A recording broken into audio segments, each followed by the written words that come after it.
Özgür Asya Radyosu tarafından yapılan bir soruşturmaya göre yaklaşık 90 Uygur genç kız Doğu Türkistan'da Çin tarafından işletilen bir hazır giyim fabrikasında kilitli, günde 14 saat, haftada 7 gün ağır bir şekilde çalışmaya zorlanıyorlar ve düzenli olarak sözlü ve fiziksel tacize maruz kalıyorlar. Radyonun aktardığına göre bir köy şefi ve fabrikanın güvenlik şefi de dahil olmak üzere 4 kaynağa göre Meralbaşı ilçesindeki şirket yakınlarında Yarkant 2. Meslek Lisesi ile 16 ile 18 yaşlar arasındaki kız öğrencilerin kendi istekleri dışında fabrikada çalışmaya gönderildiği gizli bir anlaşmaya sahip.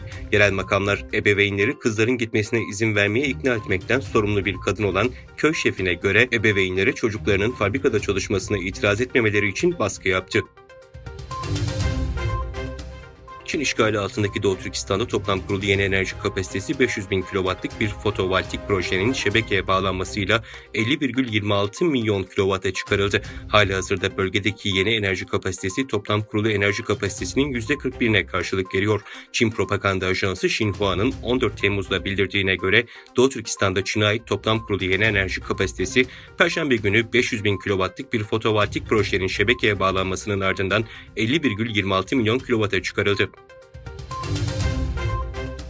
ABD Hazine Bakanı yoksul ülkelerin borçlarının yeniden yapılandırılmasına dahil olmak üzere ortak ilgi alanları üzerinde Çin'le çalışmaya istekli olduğunu söyledi. Hindistan'da düzenlenen 20'ler grubu Maliye Bakanları ve Merkez Bankacıları toplantısı öncesinde bir basın toplantısı düzenleyen Yellen, geçen hafta Pekin'e yaptığı ziyaretin ABD-Çin ilişkilerinin daha sağlam bir zemine oturmasına yardımcı olduğunu ve dünyanın en büyük iki ekonomisinin karşılıklı kaygı duyulan alanlarda işbirliği yapma yükümlülüğü bulunduğunu söyledi.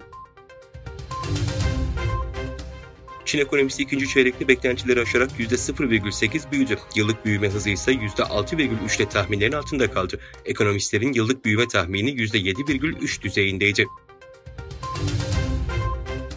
ASEAN üyesi ülkelerin Dışişleri Bakanları Endonezya'nın başkenti Jakarta'da bir araya geldi. ASEAN zirvesinde Çin, Rusya ile bağlarını güçlendireceği mesajı verirken Güney Çin Denizi'nde saldırmazlık anlaşması imzalandı.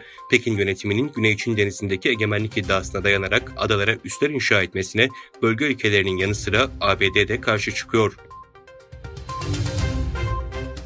Kremlin sözcüsü Dmitri Peskov, tahıl anlaşması fiilen son buldu, durduruldu. Rusya ile ilgili şartlar uygulanır uygulanmaz derhal tahıl anlaşmasına geri dönecek dedi.